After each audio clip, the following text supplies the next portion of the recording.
Hey everyone, welcome to Connie Reacts. I'm your host, and today we will be getting to episodes 25 and 26 of The Loud House.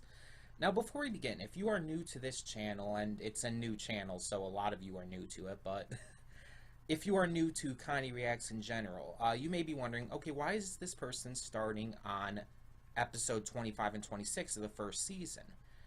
And the answer is simple, because this isn't the first channel. I have a channel that just last week was unfairly and unjustly terminated by YouTube.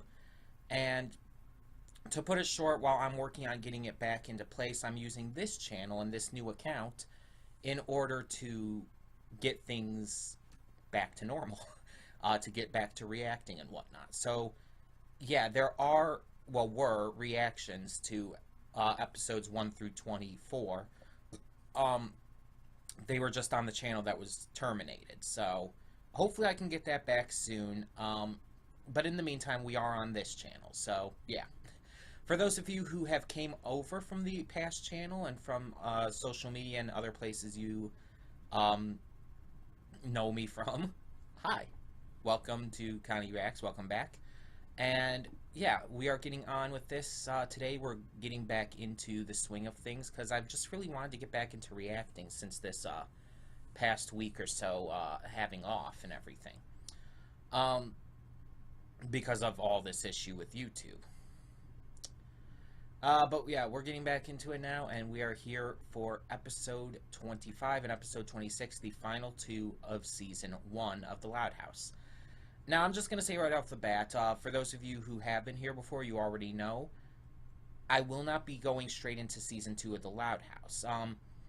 The schedule, there wasn't really a schedule beforehand, but there are scheduled shows I'm currently in the middle of doing that were coming over from the old channel and stuff. So, after I finish this, I'm going to be getting back into those. And those are The Ancient Magus' Bride, The Devil is a Part-Timer, and Adventure Time. So we will be getting back to those following finishing up season 1 here.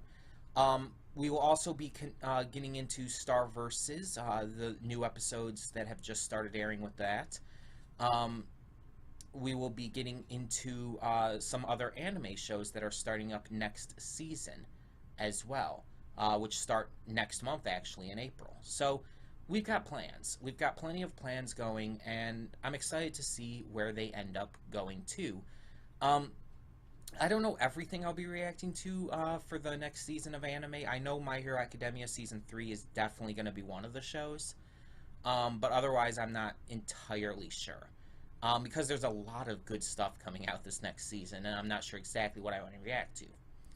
But here we are with the point again, Loud House. So this show being as episodic and kind of just these slice of life random stories as they are, I don't really have any guesses as to where this is going to end with the season. I don't think there's going to be any big thing happening.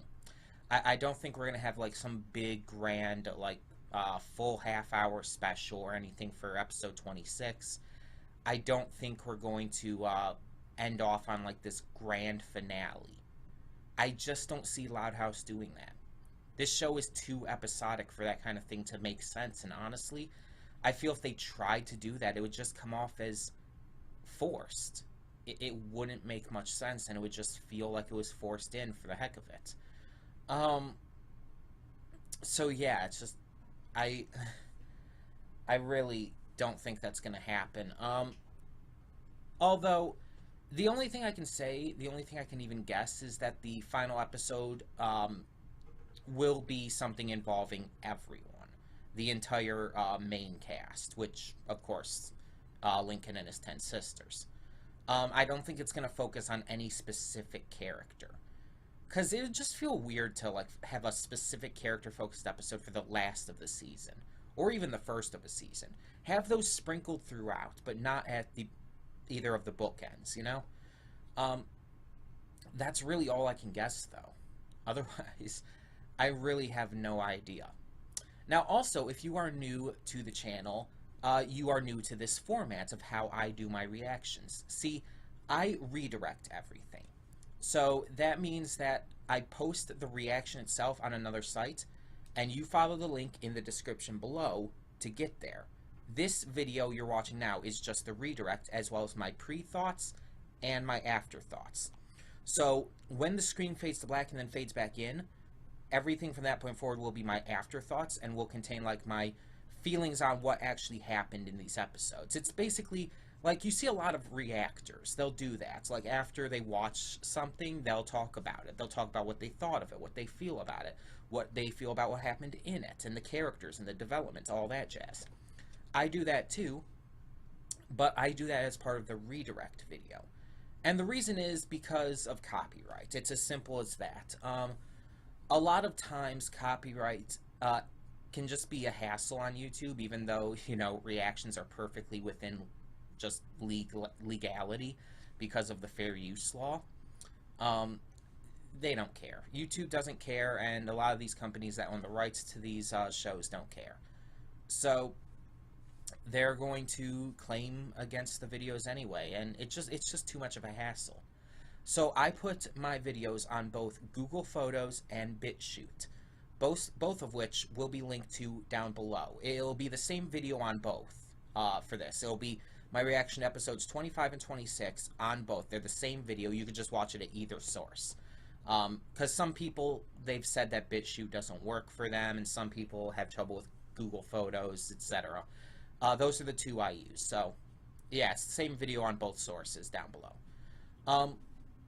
But yeah, that's the reason I do this. And I keep my afterthoughts in the redirect video as well to make sure people watch the redirect video. Because I know a lot of people will put like their afterthoughts in the reaction itself, and I don't like the idea of that because I do want the redirects, the actual videos on YouTube, to have good viewership.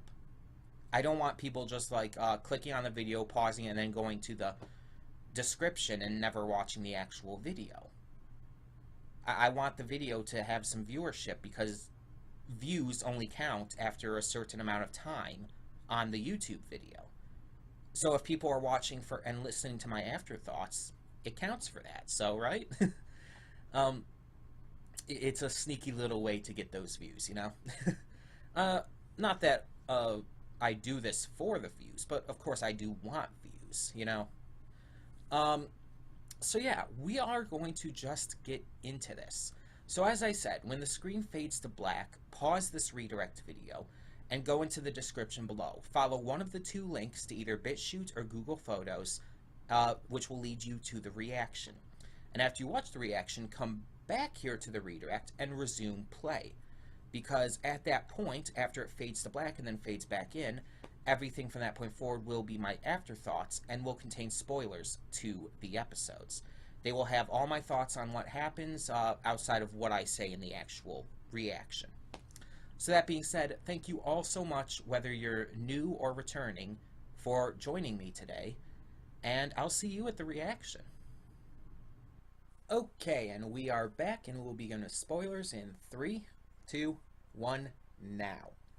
Okay, so the final 2 episodes, 4 minisodes of The Loud House, and this was a great set. Like, they weren't like the best of the best, I think, for the most part. I'm definitely going to have to think about them again before I come up with like a list of my favorite episodes of Season 1, which I will be coming up with. But, yeah, I really enjoyed these episodes overall. So let's go through them real quick, which means give me a second. I have to start up the Real Player video again just to get the titles and the right order and everything. So first up, we had The Price of Admission. So this one has Lincoln sneaking into a scary movie despite his parents telling him not to. And then throughout the night, everything keeps going bad so that he just can't sleep and all that. He's having so much trouble just getting around the house because everything's freaking him out. And the next day, his parents say, you know what, we talked about it, and you are old enough to see this movie. And they try to take him to see it again. They don't know it's again, but he admits everything. He's like, oh, you've been punished enough because of all this that you went through afterwards, which I mean, I guess is fair, but um, this episode was fun because while I've never exactly been there to that degree, even when I was a kid and like would see a scary movie every now and again, it was never like that bad to me. Um, for example, I remember when the Mummy movie with Brendan Fraser first came out. My family was watching that in, I think it was my grandmother's living room at the time. Um, and I had kind of just like snuck in to watch as well, and I guess no one said anything, but that was probably the most scared I'd been at a movie, because I guess just around the time and age I was at. When did that come out? Now I'm kind of curious.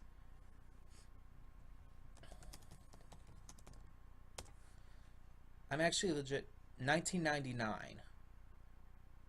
So I was 7 years old when that came out. Okay, that sounds about right. So yeah, around the time of like when that came out and everything, it's like I was seeing it and like the stuff. Like looking back on it, it's not scary at all. I like the movie, but it's not scary. But the stuff, especially with Emotep, freaked me out as a kid. But even so, it's like it was never that bad to where like gave me nightmares and kept me from sleeping or any of that was happening to Lincoln in this, where everything was freaking him out. Um, yeah, and the basement things never really freaked me out much because there were points where I've slept in the basement. That's where my room has been. Multiple different houses, actually. And attics, again, just never really freaked me out. So it's like I've never really been that degree of scared by anything. Even the scarier movies that I've seen, um, never really got to that point. But, but I do get it. I get the idea behind it, and there are people who have been that scared by movies and stuff, and so I get it. And overall, the episode was just fun and enjoyable, and had some good laughs. So it got a little too much at some points, admittedly. Some of the stuff that was happening with like the parents trying to get the pumpkins and everything, and sending Lincoln through all these like stereotypically scary spaces and all. It was a little contrived, a little much, but it was done for the sake of comedy, and it was clearly supposed to be over the top contrived. So I can't fault it too much. But after that, after Price of Admission, which one was next? I don't remember offhand. Oh, yeah. Next was One Flew Over the Loud House. This one I actually really enjoyed for a couple reasons. One, it gave Lenny a chance to shine. Lenny is one of the siblings who really hasn't had that chance yet. The other siblings have all had their moments, have all had even some episodes. But Lenny really has never had that big moment to shine until this episode.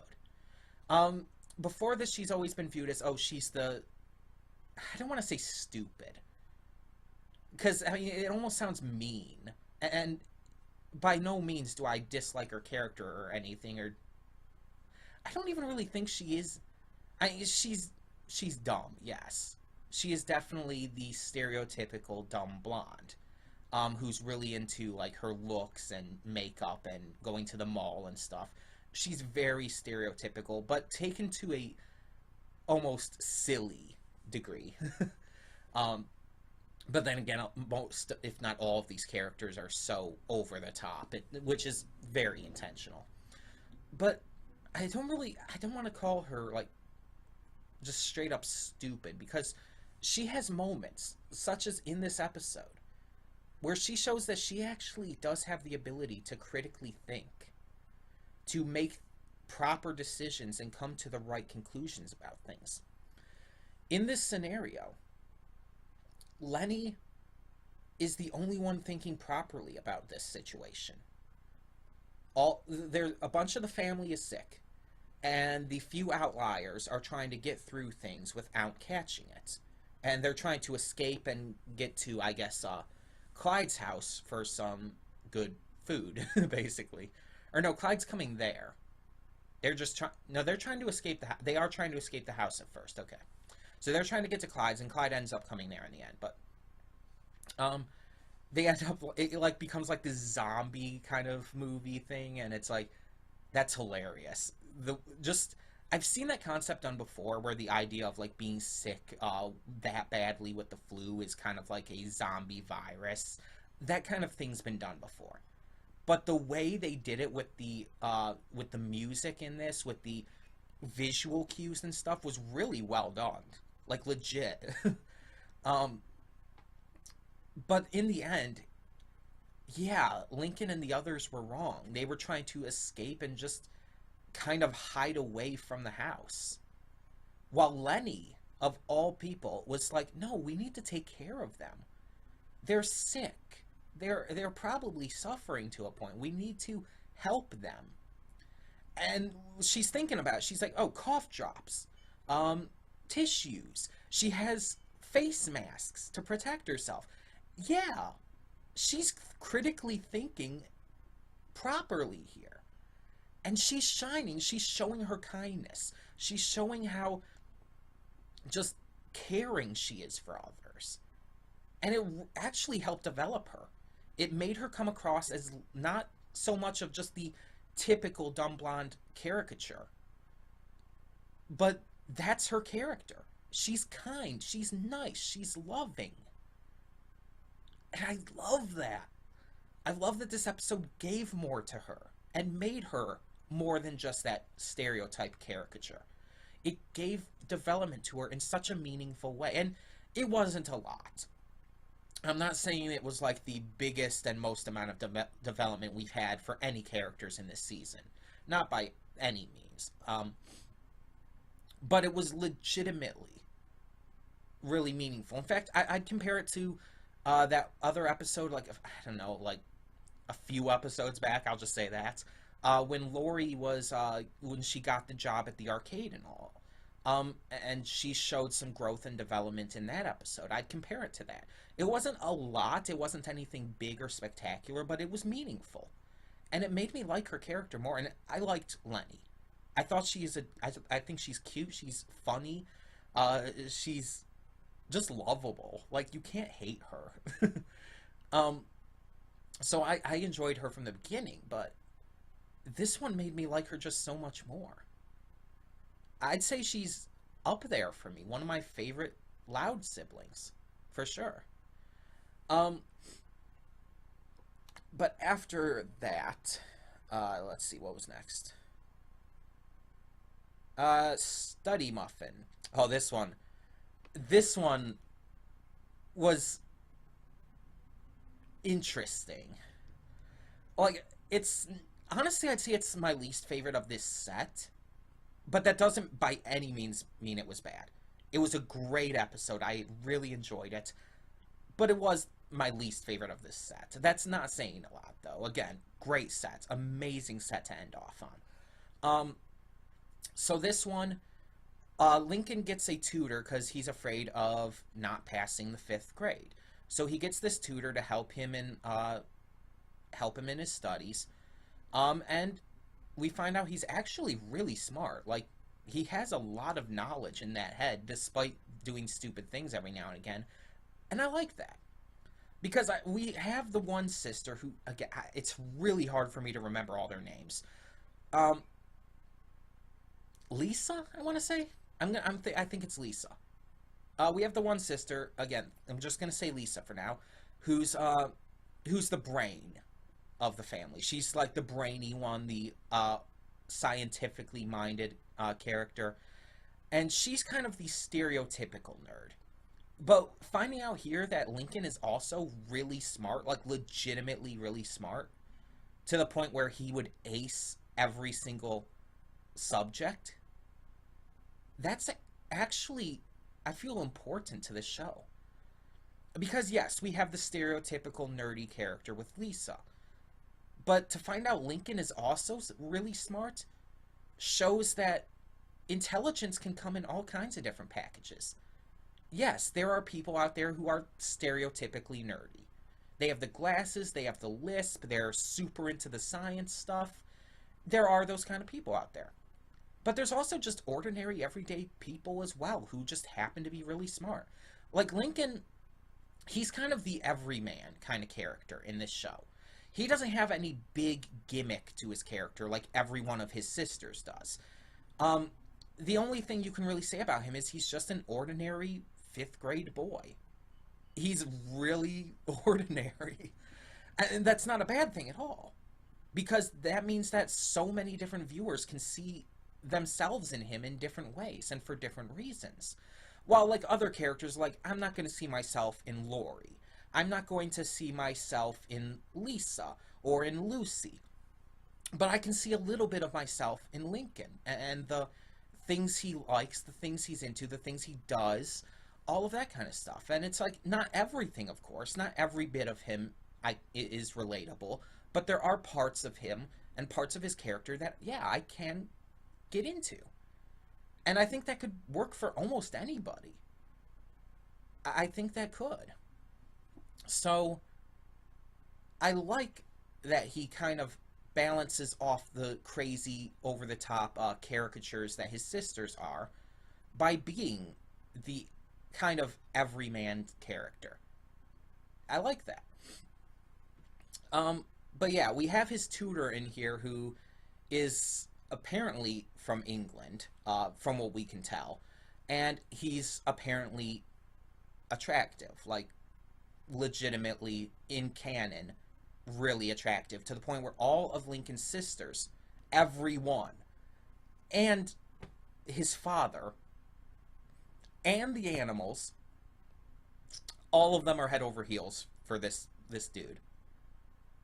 That's hilarious. Like, the sisters is one thing. All of the sisters being in it is one thing. The animals, like, that's just a funny little gag. But the father as well, and obviously it wasn't romantic with him as with the daughters, with the siblings or anything. With the father, it was more like he just really likes English culture and accents and stuff. And so he was just like getting into it because of that. But I just love that concept. Because of the father also being added in there, it brings it to a new level of just humor. That's fantastic. Yeah, it was just really funny. And on top of it, there was some just great gags with how the sisters would try to get to him and stuff. And I like the one gag at around the end when Lisa has his picture on the phone and she's showing it to Lori, and every time she shows it to Lori like just falls into a blubbering mess basically. But then every time she turns the phone away, Lori's reciting Bobby's full name and all, and it's just that is a great gag. I love that. And I love the twist at the end, how Lincoln ends up failing the test because he became like his sisters were. He became a blubbering mess because he had a substitute teacher who just happened to be extremely attractive, and he was head over heels for her. And here's the reasons why I love that. He got to see things from his sister's perspective, for one, because he was really upset with them the entire episode, and I get why, and he had no reason to not be upset. He definitely had a reason to be as upset as he was. He definitely even had a right to be, because his sisters were ruining, honestly, his studying, which was important to him. He wanted to pass the 5th grade, and that's admirable. So yes, he had a reason to be upset. But this allowed him also to see things from his sister's perspective and understand that, yeah, you can be just completely infatuated with a person. It can happen. It happens to a lot of people. So yeah, I mean, it doesn't excuse the sister's actions, and the episode didn't try to. But it allowed Lincoln to see from their perspective as well. And to see, like, it showed both sides of the viewpoint, and I like that. The only issue is that kind of just felt forced in at the end. It was well done, but I think it would have been better if they had hinted at that previously in the episode. Like, maybe, like, because at the end, Lincoln first mentions, oh yeah, we have a substitute teacher, by the way. If that was mentioned near the beginning, or like even just mention that the other teacher got in an accident and they're going to be getting a substitute teacher, not explaining who it is or that she's beautiful or anything, just explain that they are going to be getting one. Maybe Lincoln doesn't even know who it is yet. Even just that little bit of dialogue would have elevated this episode to a much better status for me. It's great as it is, but it could have been better if they had built that up even just a tiny bit, in my eyes. Because otherwise it's just kind of there, to be honest. Again, not bad by any means, but just kind of there. Without that. Again, really good, though. Really good. And then finally we end off with Homespun, which, as I said while I was reacting, the perfect way to end off the season. Because I was wondering, how are they going to end this off while incorporating all of the characters, all of these 10 sisters, as well as Lincoln, and the parents, and maybe even Clyde. Now, Clyde really wasn't a factor in this, but I was definitely hoping for all of the sisters to get their fair share, and they did. They did it perfectly because of the scenario they set up. So, the Loud siblings are hiding in the basement during most of this episode because there is apparently a tornado watch that ends up evolving into a warning. Now, at first, it is just a watch, but they're scared still, and they start talking about how the house, which they had been complaining about, maybe isn't so bad as they thought. They start to remember all these good things that's happened with the house, all these great memories. And that is the perfect framing device for the final episode of the first season of this. Specifically the first season, because at this point, this was the only season of Loud House. This is what we had. So you have to end off the first season on a way that makes it feel worth it, makes it feel like this series has built up to something, that you've grown to love these characters and their shenanigans. Excuse me. And that it's evolved from just a silly little show that you decide to check out to something that you've grown to love. And the perfect way to do that is to either, one, have flashbacks of the entire season, but that doesn't really work too much in a episodic show, I feel, unless you're actually tying these loose ends together. But with a half-length episode like that, it wouldn't work as well. I think that would need to be a double-length episode. So the other way, too, is to have a framing device that shows new stuff with the characters, but have it framed in a way that makes it feel like these are things that you would expect to have happened. It's like you're watching it, it's like it feels nostalgic somehow, despite you never having seen it before. But it's these characters. It's like, yes, that is Lucy. That is Lisa. It's those moments and these character moments, these little memories they go through, even though we haven't seen them. It just feels like, yeah, this is why I watch the show. These good time shenanigans with all of these fun characters. This house, this setting is great. Like, in all legitimacy, the house as a setting is a wonderful setting because we've seen so much of it. We've seen so many different perspectives of it. Just all these little things that have all added up and worked out so well to give the Loud family a wonderful place to be. And getting to see all these different things that happen through the perspectives of all these different characters, it felt right. It just felt like, yes, this is the Loud House. Let us embrace it. Let us take these characters that we've grown to love and embrace everything this show is about. Because, believe it or not, for a simple slice of life, my mind went blank on the word I was thinking of. For a simple show that's slice of life and kind of episode of the week style,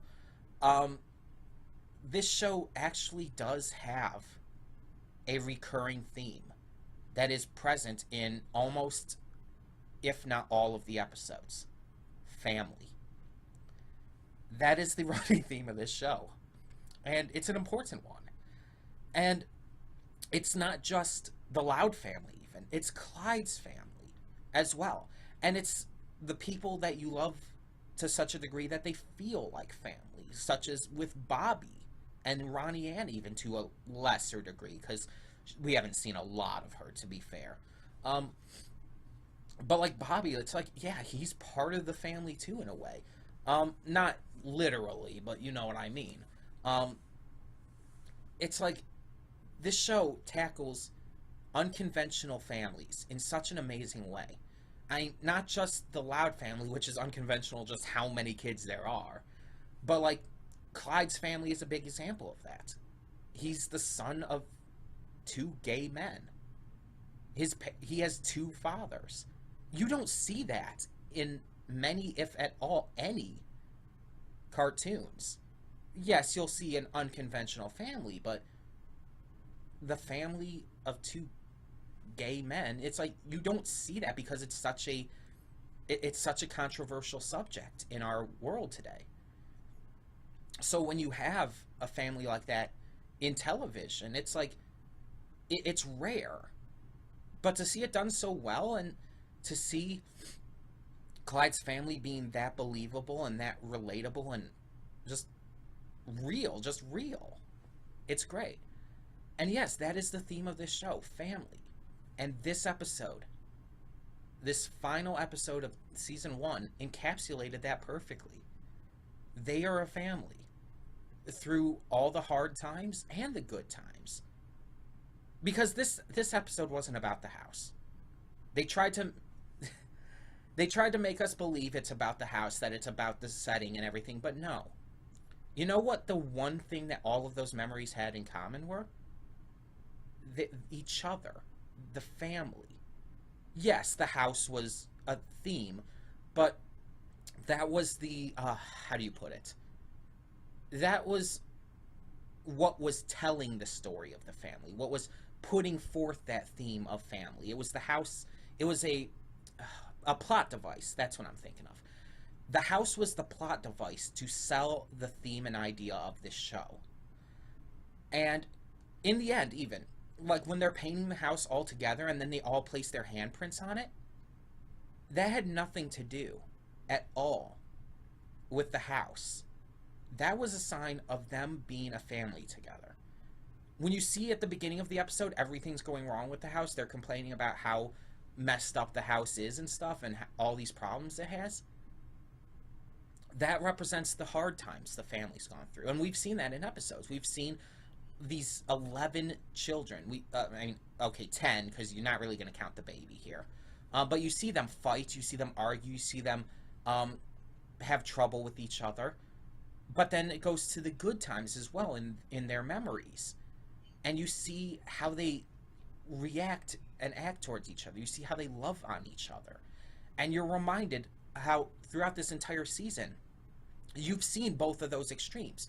You've seen these kids argue and fight and just straight up brawl even at points. But you've also seen them love on each other. You've seen these sisters care for Lincoln so much. And you've seen him care for them. And them care for each other. There's been so much love, despite being such a huge family, despite having all these differing, extreme personalities. They don't care. Lori doesn't care that the others aren't into texting constantly and being very stereotypical teenage girl. Lucy doesn't care that the others aren't into goth stuff and the kind of novels she reads or the kind of poetry she writes. Lynn isn't upset that the rest of the family isn't as comedically focused as she is. They celebrate each other's differences. They're completely fine with it. And yes, they'll poke fun at each other. They'll mess around with each other and maybe even make fun of each other on occasion. But what family doesn't? Seriously, like, I get along greatly with my sister. We're actually planning to go see A Wrinkle in Time this weekend. Um, because we've both grown up reading the book. We love A Wrinkle in Time, so we're excited for the movie. um, but yeah, we hang out every week or two or so, just sitting around and watching YouTube videos and whatnot. We've done stuff before, just all kinds of things. We get along really well. We've fought. We've had trouble with each other. Oh, yeah, of course. But we still love each other, and we're still going to support each other through everything we do. Of course. We're family. um, so yeah, that episode was great. One of the best of this show, well, season, because I haven't seen seasons 2 or 3 yet. I think 3's currently going, but I'm not sure. I'm sure you guys will correct me if I'm wrong. But yeah, it's just like, that was a fantastic, perfect way to end this first season. A look back without actually being a look back. A celebration of the family and of family in general, no matter what kind of family it is. So yeah, I really like how that ended. That was great. Um, Unfortunately, that is the end of season 1. Now, as I've said at the beginning of this, during my pre-thoughts and all, we're not going right into season 2. We are going to hold off for a bit because I want to cut down on reactions a little bit and focus more on on a few at a time. So, next up on our list, of course, we are getting back into The Ancient Mage is His Bride, Devil's a Part-Timer, and Adventure Time, which we started back on the old channel before its termination. So we'll be getting back into those 3 shows. Star Versus, I'm going to try to get a few episodes into each video. I am going to like kind of push them into, so I'm not going to do like one video or one episode of video and all. I'm going to do a couple episodes of video, so I'm going to try to let them pile up a bit before I get to those. We're going to get to more Equestria Girls stuff, because I think there's been a new short that was released. Excuse me. Yeah, and then starting next month, we're going to get to some more new anime. My Hero Academia Season 3 for sure, but possibly some others, because there's some other stuff coming out, like Persona 5 and Steins Gate, and a couple other shows as well. So next season for anime is going to be great. I'll determine everything I'm going to react to for next season of anime. Maybe I'll react to a bunch of them. I don't know. It'll be like one episode a week, so why not, right? Maybe. That's a big maybe, though. But we are going to focus on those other 3 shows for now, with other stuff as it comes out. And once again, we will be getting back into live streams as well. The first live stream coming back will actually be tomorrow. Tomorrow, right? I'm getting the day right now. Yes? Yes, today is Wednesday. So tomorrow morning. And that will be, unless something changes, it will start at 11 a.m. Eastern Time. That is the time I do for live streams if you're new here, so... and live stream will just be like an hour or 2 of gaming. Tomorrow we will be playing Momodora Reverie Under the Moonlight, which is a Metroidvania-style side-scrolling platformer game that I've been loving, to be honest. Yes, I have played in previous live streams, so it's not starting from the beginning. So yeah, I'm really excited for that and for more reactions and stuff to come. I don't know when I'll begin getting to those. Maybe on Friday I'll do 1 or 2 of them, but no promises. Saturday, not going to happen. Saturday I'm going to be busy pretty much all day, going to see the movie with my sister, and then I have a game night with my friends at night, so yeah. And Sunday, again, maybe. No promises, but maybe. In the meantime, thank you so much for tuning in to the final episodes of The Loud House Season 1. Tell me your thoughts on this entire season. Looking back on it, tell me your thoughts on The Loud House in general. Again, no spoilers. I do not like spoilers on this channel. I try to go into every show and season and whatnot as spoiler free as possible. So do not spoil me on where the future of the Loud House goes. But tell me your thoughts either way. And heck, who's your favorite Loud sibling? Who is your favorite member of the Loud House? Tell me that in the comments below as well, because coming up soon, I'll be ranking them myself. So for now, I'm Connie Royal, I'm signing off, and yeah, I'll see you all next time. And don't just live for tomorrow, or just live in yesterday. Just be glad for all you have that's in today. And though you've come through many obstacles, shed tears.